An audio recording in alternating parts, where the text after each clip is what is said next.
Okay, I'm back. So, so when I just hit record, it said I had 6 minutes to record, and I thought, why is it 6 minutes? But the last time it was like 25 minutes. But then I go to my settings to see if there was a way to change how long I could record for. But apparently, if I change it to SD card, then um, allergies. I don't have a time limit. So now I just did a part 2 because I don't want to go through the whole first one again. But now I know. I'm figuring it out, I guess, slowly. It's funny because I just watched a video and I wish I would have looked before I started this. um, I just found this guy. 1111 Sign, I think, is his name. If I can, I'll put it in the description. If I can go back and look and find it, I'll put it in there. But I think it's the 1111 sign. And he had this great intake on what is a watchman, right? So he's saying, like, when you're a watchman, you're on the wall, and he's sure that they saw many things coming. Oh, look, I think this is something coming. Oh, no, it's just a caravan. Oh, look, I think it's this. Oh, no, it's just that. And we as watchmen are going to see things that maybe aren't exactly what we think it is, but we know something's coming. That's for sure. But so, you know, I think being dogmatic about things that we're seeing or dreams that we're having or signs that people are sharing, I think it's a sign of the time that people are having dreams and visions. And I think that the Lord is speaking to us. I mean, he'll pour his spirit out, right? We all share. Those who are saved have the Holy Spirit in them. It's one spirit. We all share the same spirit, right? Too many times I've seen the same message, and I even have a video on talking about that as well, where I mean, I have literally been talking to somebody about a subject, let's say like the armor of God, right? And then that exact same day, it wasn't recorded a week before, Bob didn't hear it from Joe, and they decided to do the same thing. I'm having a conversation about something, and then Bob makes a video same day, then Joe makes a video, then I see a sermon that came out that same day, and they're all talking about the same thing. And I think it's because we all share the same spirit, and he's given us the same message, and we need to be sharing it to the people in our circle. Making videos I don't think is bad, because I think there's a lot of people who don't have those people in their circle, who can warn them and say, hey, it's coming. And I want to remember to tell you about Ezekiel 3:18 too. So anyway, but anyway, I will try to put him in there. I'm quite fond of the way that he views being a watchman, and we will see things coming over the horizon that might not be what we think it is, but we are all seeing stuff, and I think we're doing our job, even if we are off the mark, even if we're not getting it right, even if we're putting our own interpretation into it. I think others should interpret our dreams and visions, right? But it's our job. It's our job to point and look and say, this is something.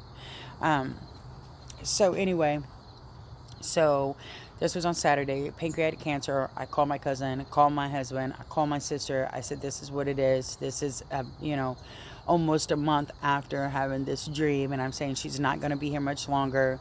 I had that dream 4 days later. He says, prepare yourself. She's not going to be here much longer, which I maybe that similarity of the date and time is like the rapture, meaning the bride's not going to be here much longer. Prepare yourself, the bride's not going to be here much longer.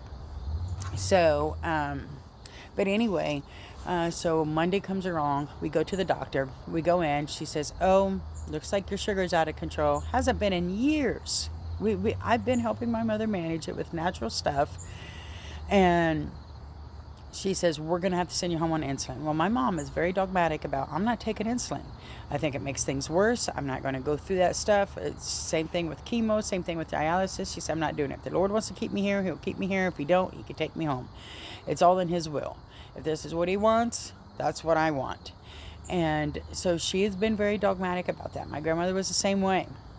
And neither one of them took chemo, would have done nothing but extended their life by a few months if everything went well. If not, it would have cut their life off, right? More by complications of it. So when so my mom's like, I'm not doing insulin. She said, well, right now, I think that you need to go to the doctor. We can't even register your A1C. We can't even register your glucose on the machine. You have to go to the hospital and get an insulin drip to bring your sugar down. So that you have to do. Okay. They will probably try to send you home with the insulin. This is a sugar thing. So I look at the doctor. I already know. The Lord already told me she's not going to be here much longer. And he told me pancreatic cancer. I believe him. I said, okay, doc, look at me. I said, she has symptoms A, B, C, D, E, F, G. I said, if something is up with my mother, I cannot be working 12-hour shifts and not being with my mother. I need to know what's going on. We need to know what's going on. Now, my mom at this point, she's not very educated. I don't think she even realized what I was saying. She just knew that I'm always been an advocate for her. I go to every doctor's appointment. I'm the one who says, no, this is what we're going to do. No, you need to stand up. No, you need to do this. But of course the Lord knew if he told me pancreatic cancer, I'm going to go in there and I'm going to say, this is what we're doing. And I said, all of these symptoms justify you doing a pancreatic protocol CT, and doing a CA19-9 test and a CAA test. Those are blood works. And her brows kind of lifted. She knew exactly what I was insinuating. She goes, well, I can order those things, but it can take some time. When you go to the ER, just tell them everything you told me, and maybe they can do a lot more tests in the ER than I can, having ordered here in the family practice. So she said, you got to go over there. They have to admit you. I'm going to let them know. So we go to the hospital. Of course, Mom is in there. I don't know. She made me go home, get her clean underpants, get her crochet, all kinds of, an hour away, then drive an hour back. She lives out in the middle of nowhere. Then drive an hour back to the hospital. We go in. I was like, what are you doing here? I don't know. They said I have to come here and get admitted. So they checked her sugar when they got her back and stuff. It was 1,200. She walked in the hospital complaining about having to be there. I don't know. They told me I got to be here with her sugar at 1,200. How she wasn't in a coma, I don't know. How she was, I do know. It's the good Lord is how it is. So they told her they had to keep her. But when we went in, when the ER doctor came in, we told her same thing. Look, these are the symptoms. These all justify doing these tests, and this needs to be done. I said I already spoke with the family doctor, and these things need to be done. And so the ER doctor, I think she assumed because I had told her we just left the doctor's office, I said all these same things to the doctor's office. I think she assumed that this was something that the family doctor was also interested in. So she goes ahead and orders the pancreatic protocol, orders the blood work, everything else. She says, I'm going to call the family doctor, I'm going to touch base with her, and then I'm going to talk to the internalist doctor, see who can accept you. So you do need to say your sugar is way too high. So they had already done the CT. She just got back from CT, and they had already drawn her labs. And the doc comes in and says, well, your family doctor was really only concerned about ketoacidosis. So I'm not really sure why we ran these tests. But we are going to meet you. Dr. So-and-so's accepted you, blah, blah, blah. Half an hour later, she comes back in and says, sits down all nice and gentle, puts her hands on there. Okay, Sandy. Your test came back, your CTs. And we've found a mass on your pancreas. And it doesn't look good. So, of course, that went to one thing. We had oncologists come in. Her pancreas is completely ate up with cancer, and she has over 40 cancer nodules. They did a biopsy, obviously, the next morning to be sure. And so she had over 40 tumors in both lobes of her liver. So they told her 6 months if everything went perfect, but their average guess was about 3 months. She was 3 months. She found out in April, and she passed away July 14th. So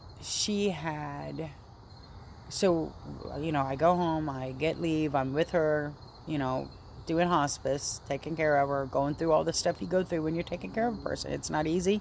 It's not fun.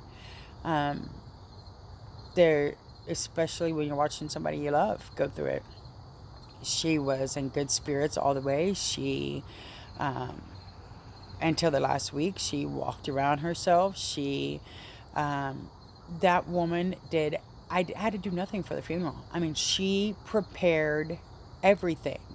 And I even think that part of this had something to do with that voice of the Lord when I woke up that morning that said the death, date, and time is like the rapture. I mean, is the same as the rapture. So, I mean, she prepared everything. The pastor who did it said, I have never been doing funerals in over 30 years and I've never seen anybody prepare like she has prepared.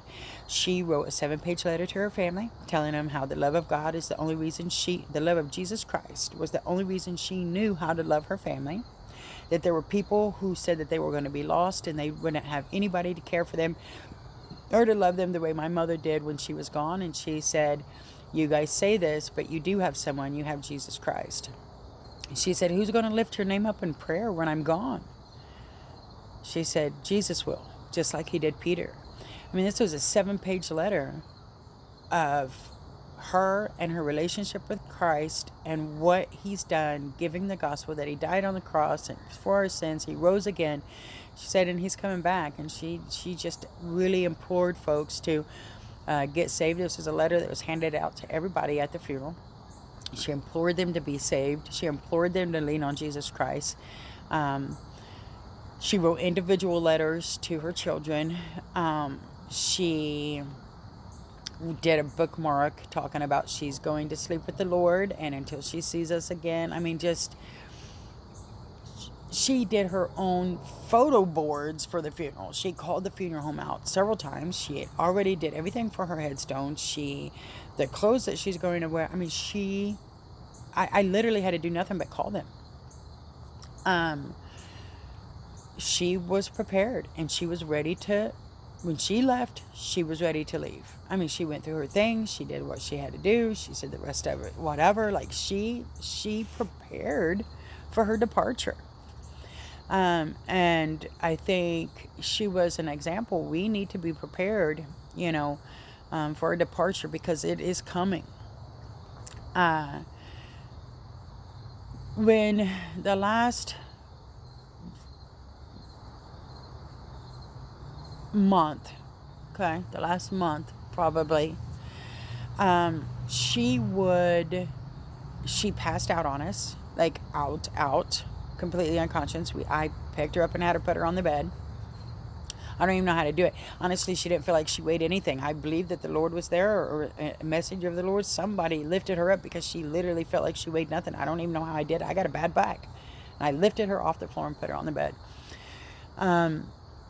We taking care of them, checking her sugars, doing all these things, trying to figure out, do I need to give her something? Has the sugar gone too high or too low? Because of pancreatic cancer, that's a problem.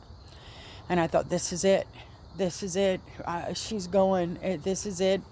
She's not here anymore. She still had things she had to do to prepare. And for her, it was, this thing. We have to do this and this and this and this. And I wasn't thinking that in the moment. But that is a fact. She still had things to prepare.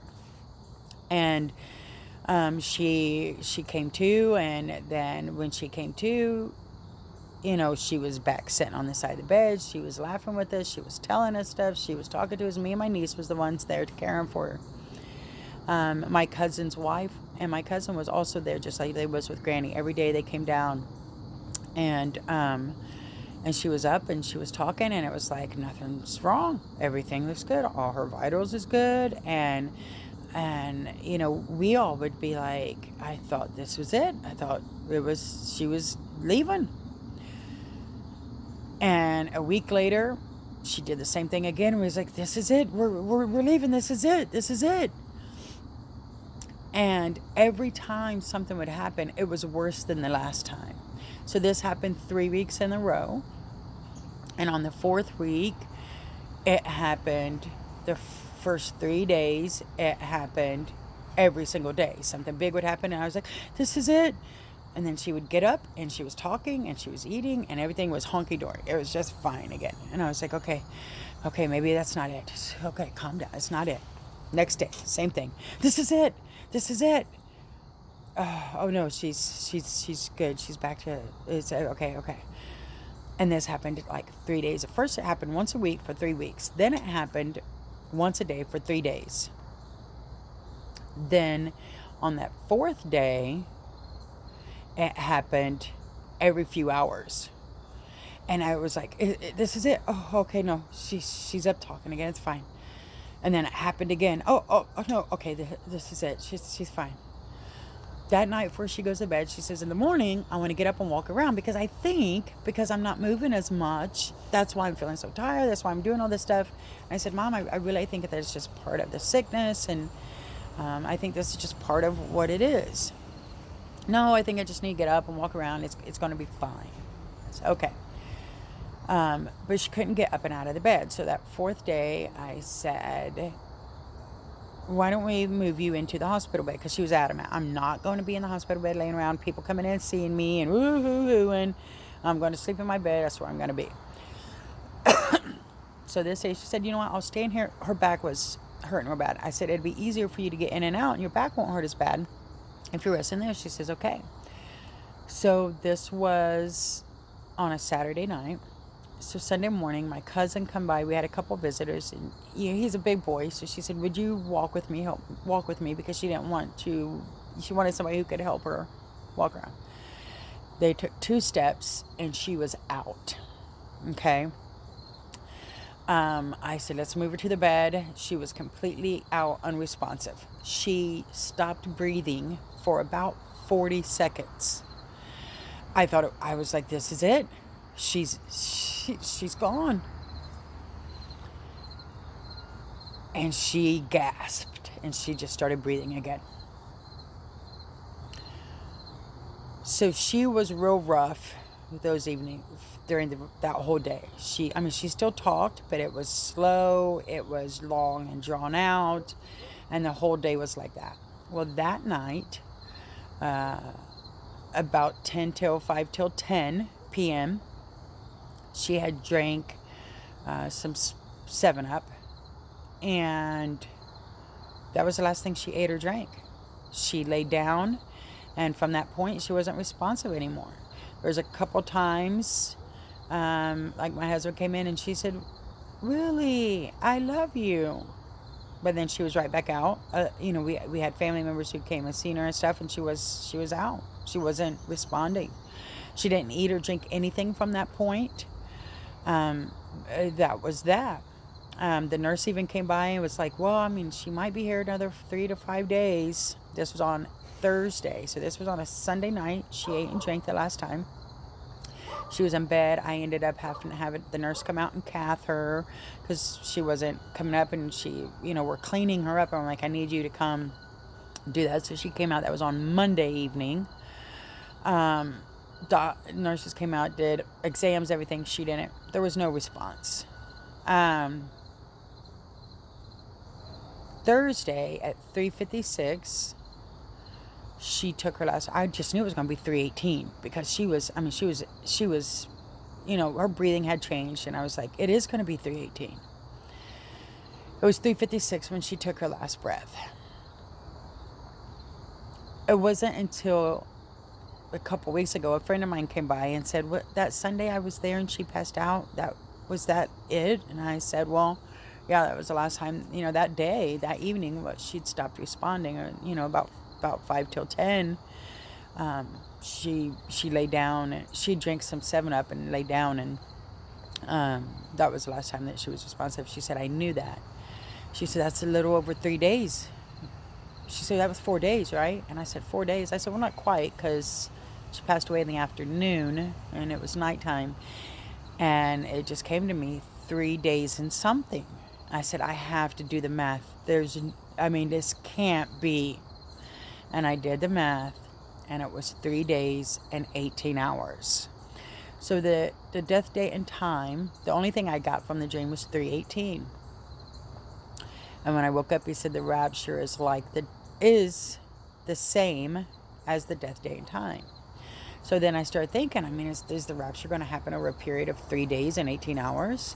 Is there an event that's going to happen that's 3 days and 18 hours? Is there a celebration? Is there a something ugly that's happening that's 3 days and 18 hours? Is it 3 months and 18 days? She passed away on the 14th. That means it's October. What is that, November 1st?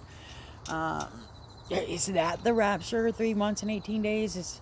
Is there an event that's going to happen for 3 days and 18 hours? Maybe it has nothing to do with time or some kind of marker or something, but 318 is significant somehow. I just don't know what that is. I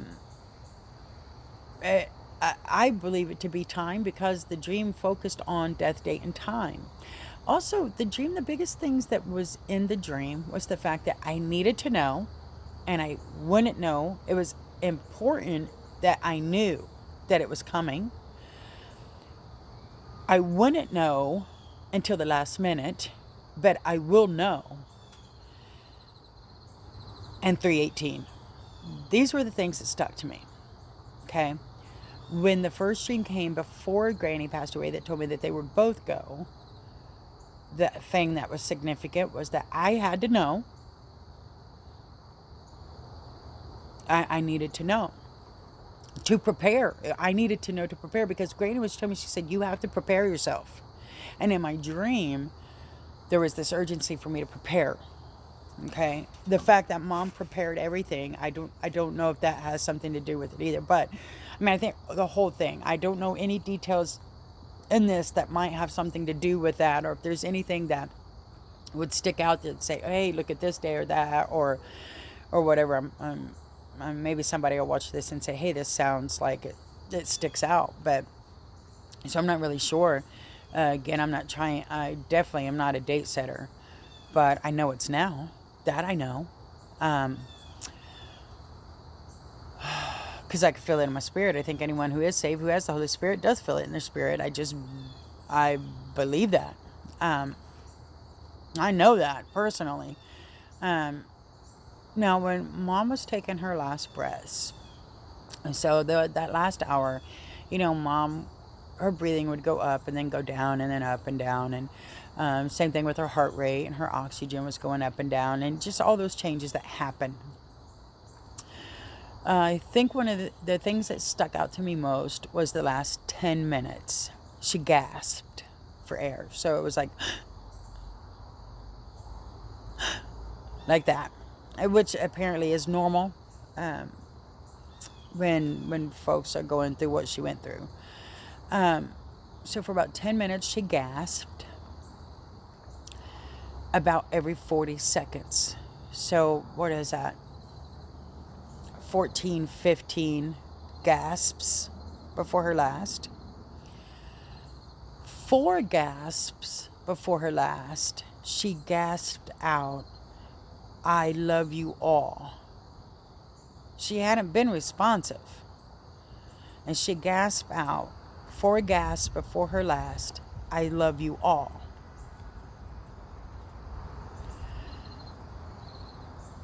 And then, of course, she took her last breath, and then that was that. There were 2 gasps after her heart was no longer beating, which is like reflex.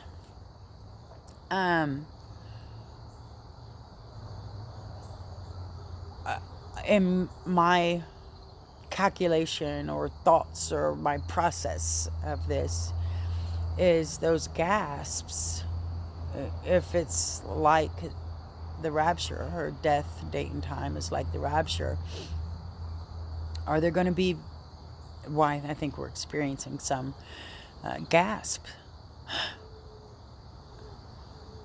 right? And it definitely reminded me of labor pains. Is this it? Oh no, it's not it. Is this it? Oh no, it's not it. And as we got closer, they got closer. I think we've been experiencing some pretty good labor pains over the last 2 years. And I think over, since this year, several months, it's been getting closer and closer. And so I think the fact that she would have those big hits and come back and have those big hits, and we would all be like, this is it, this is it. And then it wasn't. This is it, this is it. And then it wasn't. I think as they got closer together, I think that's maybe an example of the labor pains. I think um, the gasp has something like, I think we're gasping a lot now when we see the events that's going on around the world. Um, I'm not sure exactly. So 318, I think it has something to do with time, months, hours, days. I don't know, because it was focused on time. But a few weeks back, I was reading in Ezekiel, and I'm just reading. Of course, I'm just in it. I just said, I'm just going to, I don't know, something just kind of pushed me to go to Ezekiel. So I'm reading. I'm in the beginning, first one. I'm like, I'm just going to read it and see. I don't know, should be here reading, and let's check it out. And I'm reading, and I'm so into it, and I'm like, he's by the river, and he's seen this, and oh yeah, this is, oh, and there's that. And then I go on and on. And I didn't even realize what chapter I was in or what I was, because I was so into, oh, look at there, and I'm reading, and I'm like all into it. And then I get to, I'm paraphrasing, obviously. If the people the wicked people are dying, right? And you know this, and you don't warn them, then their blood, it's on your hands. But if you warn them, right, and they don't turn away, I mean, they're still going to die in their sin, right? They're inequity, right? They're inequity, they're sin. They're still going to die in that. If you warn them and they don't mind you, they're going to die in their sin. If you don't warn them, they're going to die in their sin. So no matter what, they're already dying. It's like CPR. You see somebody, they're already dead. You either do something about it and they die, or you do something about it and they don't. Right? Depending on how their body responds. It's still the same. They're already dying. But if you don't warn them, right, your blood is on your hands. But if you warn them and they still don't, you've freed your soul. And I was like, oh, man. And I stayed there. And it stuck to me. I said, I got to write this down. Of course, I'm like, I got to call mom. Nah, I think that's normal to do that for a bit. It's still kind of fresh, though. Of course, I told my husband about it. I'm like, I gotta write this down. So I'm writing down Ezekiel. Where am I? Chapter 3, verse 18. 3:18. And I don't know, I thought that maybe that was significant. That he took me there. That's where I stopped. That's where he held me. And I didn't even know where I was until I was writing it down to share with somebody else. And so that's Ezekiel 3:18 and 19.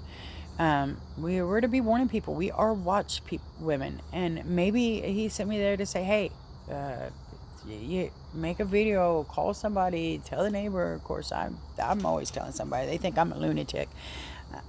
And that's okay. I mean, they can think I'm a lunatic all they want, but my heart breaks for these folks, the people of the world. They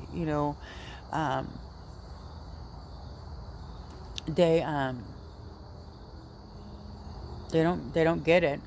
But anyway, so that's my story. That's everything that surrounded Mom and Granny. Like, I think the first dream about Mom and Granny, I think was really to make me pay attention. Because if it weren't for that, I don't know that I would have paid attention to all the things going around surrounding Mom. I think it was really like, I don't know, like, hey, something's going to happen. I need you to pay attention to it. This event is going to happen, and I need you to pay attention to it. The funny thing is, they both died of cancer. So the fact that they died of the same thing, that did come out. I just didn't realize it until she was diagnosed with it. But I don't know. What do you guys think? All right. Well, I'm out of here for now. Talk to you later. Have a great day, guys. Maranatha. Jesus coming soon. Very excited.